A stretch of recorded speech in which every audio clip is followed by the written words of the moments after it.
Pernahkah kita membayangkan bagaimana malam pertama kita di alam kubur?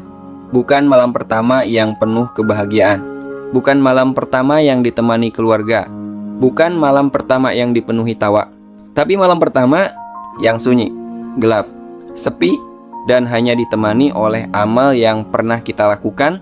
Hari ini kita sibuk mengejar banyak hal. Ada yang sibuk mengejar harta, ada yang sibuk mengejar jabatan, ada yang sibuk mengejar popularitas, ada yang sibuk mempercantik penampilan, ada yang sibuk membangun rumah megah. Namun, seringkali kita lupa bahwa ada satu rumah yang pasti kita tempati. Bukan rumah yang dibangun dengan semen dan batu bata, tetapi rumah sempit yang dindingnya tanah, atapnya tanah, lantainya tanah. Itulah liang kubur.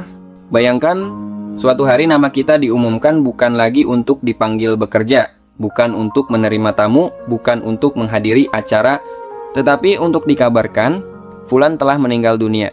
Tubuh kita dimandikan, tubuh yang dulu kita rawat sepenuh hati, yang dulu kita hiasi, yang dulu kita banggakan, lalu dibungkus kain kafan, tanpa merek, tanpa kemewahan, tanpa simbol status, semua sama.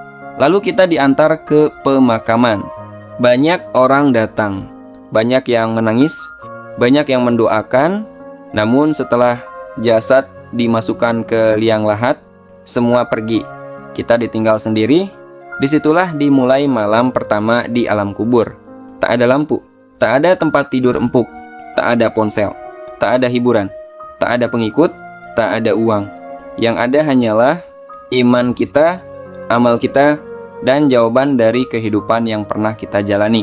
Di alam kubur bukan lagi soal siapa kita di dunia, bukan soal berapa banyak yang mengenal kita, bukan soal seberapa mewah hidup kita, bukan soal seberapa tinggi kedudukan kita. Yang dinilai adalah apakah kita mengenal Allah, apakah kita menjaga sholat, apakah kita meninggalkan maksiat, apakah kita pernah menyakiti sesama, apakah kita pernah menangisi dosa-dosa kita dalam sujud malam. Kubur bisa menjadi taman dari taman-taman surga, tetapi kubur juga bisa menjadi tempat yang sangat berat. Karena itu, selama masih hidup, selama dada masih naik turun, selama mata masih bisa melihat, selama kaki masih bisa melangkah, masih ada waktu, masih ada kesempatan untuk berubah. Kalau sholat masih bolong, perbaiki. Kalau hati masih penuh iri, bersihkan. Kalau lisan masih suka menyakiti, jaga. Kalau masih ada dosa tersembunyi, tinggalkan. Kalau masih jauh dari Allah, dekatlah. Jangan tunggu nanti, karena banyak orang yang berkata nanti, namun ternyata tidak pernah sempat sampai pada nanti itu. Malam pertama di alam kubur bisa jadi datang lebih cepat daripada yang kita bayangkan.